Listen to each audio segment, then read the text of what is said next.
the Chase Thomas Podcast, for people who have nothing but time to kill. Find their way on the outside looking in on the last iteration of the 14 playoff. I don't hate that. I think the Pac-12 is a really strong conference this year, but it's hard to see someone, one of these teams necessarily going through with one loss. So I like that. I like that bold prediction to start things off. My first bold prediction is that Brock Bowers is going to be a Heisman Trophy finalist. And wow. I think we all remember back in 1949 when Leon Hart was the last tight end to win the Heisman. No, I just Googled that. I don't even know who he played for. Apparently two tight ends have won the Heisman back in like the 30s and 40s.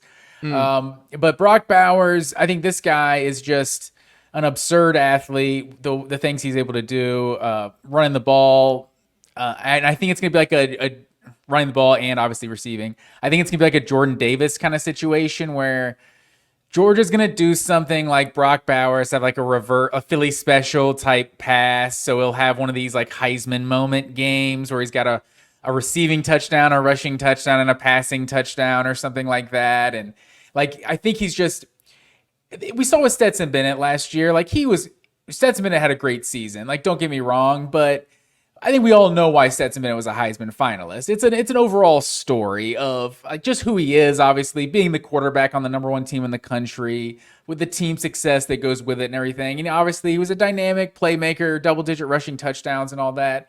But it was a team achievement more than anything else. And I think with Brock Bowers, it can almost even be a career achievement that, like, Georgia could be the number one team in the country. He could be on their way to winning a third straight national championship while this guy's in college. And if he continues to do what he does, like obviously he's got to have the stats. And with Georgia's schedule, you kind of wonder if the stats will be there because they might be blowing teams out in the third quarter. But if he's got like a 60 catch, especially if he gets 1,000 yards, like 1,000 yards, double-digit touchdowns or something like that, and he probably will get over 1,000 yards if he's got a few hundred yards rushing or something like that. So he's got to be multifaceted. But I think Brock Bowers, first tight end since I can remember to be a Heisman finalist. But if he's a Heisman finalist, what does that mean for the rest of the finalists? And what does that mean for Carson Beck? Does that mean Carson Beck had a mid-year? No, not at all. I think Carson Beck's got to have a pretty good season for the tight end to be putting up 1,000 yard. I mean, other than the fact Brock Bowers, you could just kind of throw screens to him and he just makes plays. But I think obviously there's a chance that a Kyle Trask situation. Like I feel like Kyle Pitts was the best player on Florida, but he did miss a couple games and the quarterback put up the huge numbers and was the one that got invited. So I think that's definitely a possibility that Beck is a finalist instead of Bowers. But Bowers he's a dude, man. And I think there's an asterisk in there. Like if they really kind of, I think they're going to have to try to do it for him, because I think there's going to be so many games where, you'll see Georgia up 34-14 in the third quarter and they're just kind of running the clock out like they tend to do. But if they're actually piling it on, and like I said, he's got like a passing touchdown and some rushing stats, I think that's what it would take to get it done. It's interesting. Who was I guess it's never happened, Georgia having back-to-back quarterback Heisman finalists, right? No, definitely not. I'm pretty sure Stetson is the first quarterback Heisman finalist Georgia's ever had. I mean, Frank Sinkwich, whatever you want to call him, I think he was like a halfback, whatever, I'm not even really sure what his exact position was in 1942. But I think Garrison Hurst was a Heisman finalist. Like if you look, like in the most recent years, the only guys to even finish top 10 are defensive players. Like Champ Bailey finished, I think, like 7th or 8th in the Heisman. Roquan finished top 10. I think Jarvis Jones maybe even finished top 10. And Jordan Davis finished top 10, obviously.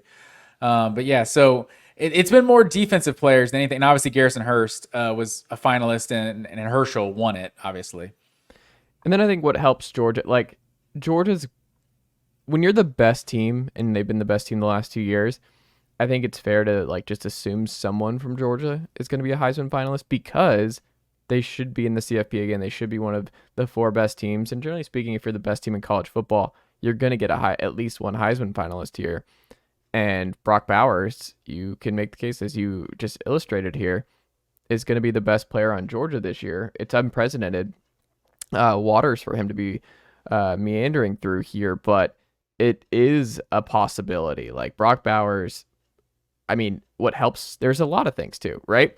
Where it's new quarterback, so he doesn't have the name recognition. He doesn't have, Carson Beck could be good, but he's not like, Stetson Bennett had the electricity and just the narrative, which helps. You need a good narrative to push for the Heisman. Doesn't hurt.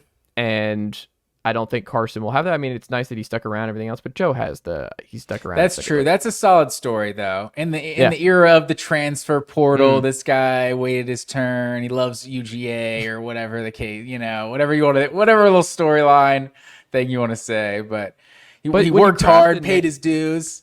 Yeah, and if you craft, I think the narrative for how this works for Brock Bowers to end up being a finalist is the running back rotation is legit, because if they all cannibalize themselves, whether it's Paul, Milton, Robinson, whoever, they have to split a lot of characters. That helps. If Dominic Lovett, Lad McConkey, and who am I forgetting? And probably Rosemary Jack Saint. They are all solid, but they don't break out. That helps his case. Darnell Washington not being on this roster anymore helps his case. So I think, although I don't know that Washington ever really hurt. Sorry to interrupt. I don't know if that really ever hurt. I think he hurt Washington's touches more than anything else.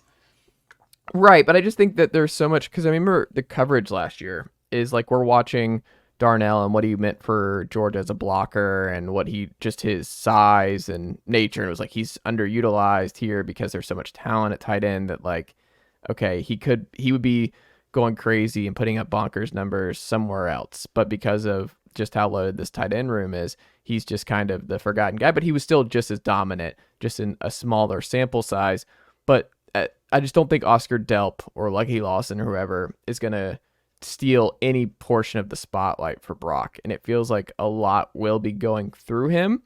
And I think he'll be fun. I think there is an appetite for one of these guys to eventually break through, because when you look at the NFL now and it's trickling down, guess what? The tight end position is huge. Like, George Kittle is a star. Travis Kelce is a star. Rob Gronkowski, obviously a star. Kyle Pitts for the Falcons, big name. Like, teams are prioritizing the position, and tight ends are basically receivers. Now, you can't really be an elite tight end without having great hands and be an athletic freak. So I think it's going to happen sooner rather than later, just because of how football is continuing to evolve and how that position has evolved. So I like it. I like that one, Matt Green. All right, what you got next for me? Here's what I got. This is going to be spicy. Alabama's finishing 8-4, and Nick Saban's retiring. Oh, wow. What?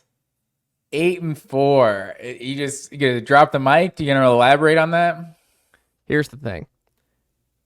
Things happen in streaks here. If you go back through the Tennessee Bama history, Bama wins a bunch in a row. Tennessee wins a bunch in a row. Uh-oh. Bama wins a bunch in a row.